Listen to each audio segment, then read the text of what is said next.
Maapola-Thobejane. I'll be talking about curriculum differentiation.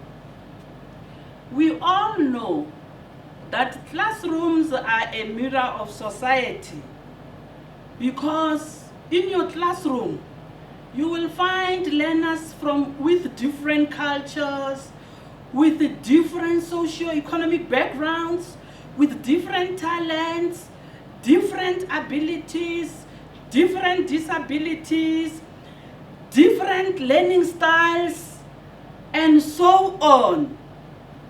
As a result, teachers are so overwhelmed by the expectations and the responsibilities that they have towards responding to that learner diversity in the classrooms.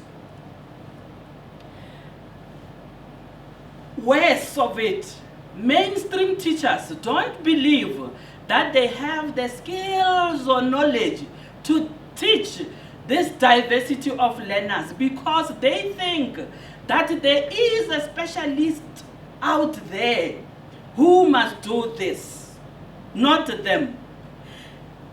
That type of thinking could be a barrier to learning.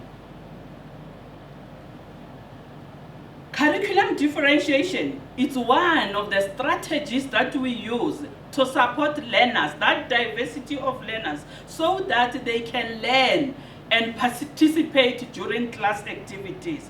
Not only to learn and participate, but to ultimately succeed in their learning.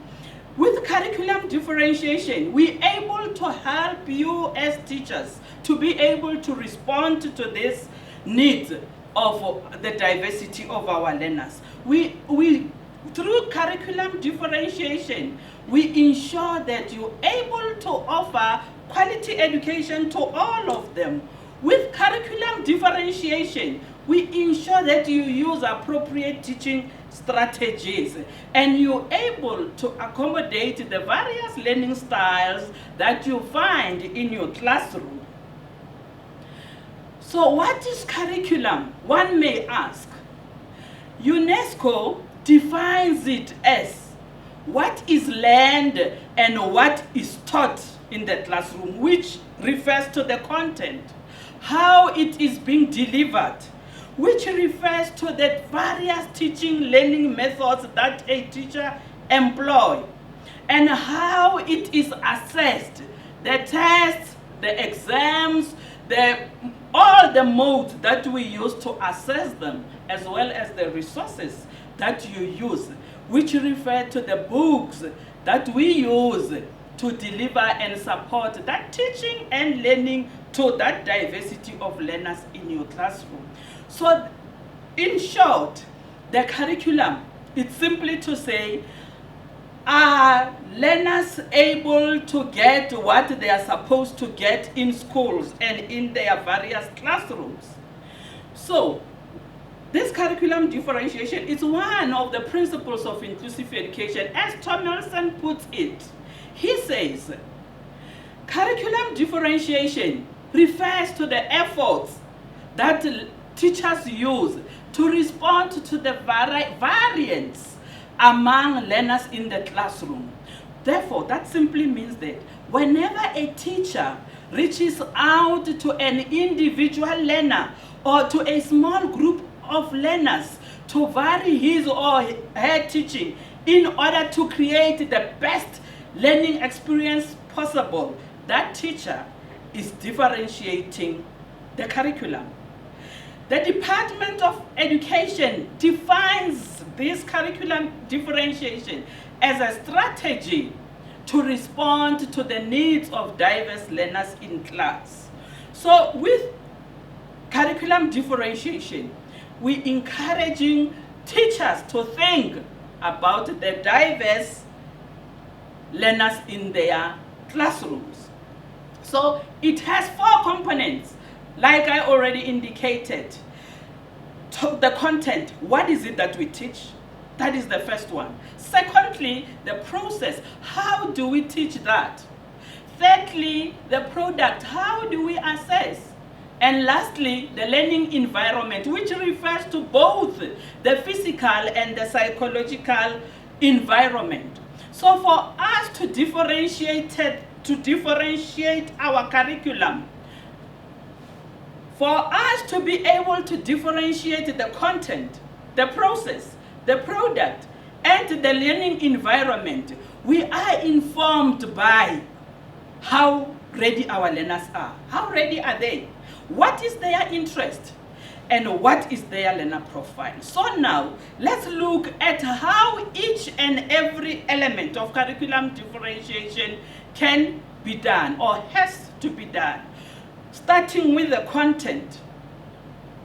With the content, one may ask, what is it that this diversity of learners in my class have to learn? So you look at two things and more. Number one, the difficulty. Are you able to make the content easy to understand for the diversity of learners that you have in your class? Are you able to reduce the number of items that they need to learn? So with the difficulty, let me give this example. Does the content that you teach speaks to the context of the learners that you teach? For an example, let me say you are teaching economics in high school, grade 10, grade 11, and grade 12. You're teaching them about an entrepreneur. So you just go there, you say an entrepreneur is someone who starts up a business. You see, what I refer to is people like Motsepe. What I mean is people like Bill Gates, and teaching that to rural learners who do not have access to magazines, do not have access to newspapers. What will you expect? Those learners will not be able to comprehend what you mean. All what they will see with the concept entrepreneur is this big monster that they must not associate themselves with. Therefore, an example that you can give when you find yourself in such context is an entrepreneur. Today, we're going to talk about what an entrepreneur is. Okay, my girls, can you see a lady that is standing by the corner there? That lady said, and realize that you come to school very early in the morning and you become hungry. You need some snacks. Thereafter, that's the research that lady has done. Thereafter, he went to buy some stuff so that you can get the snacks that you need. Then that person is an entrepreneur because she was able to start up a business. That's what we mean when we say, look at your content. Let it speak to the context of the learner that you teach. Then with the process as the second element simply means how teaching and learning is facilitated. How do you teach? How do you teach this diversity of learners in class? How do you give them support so that they're able to understand what you teach? What kind of resources do you use during teaching? And then what kind of resources do you use? And how do you support them?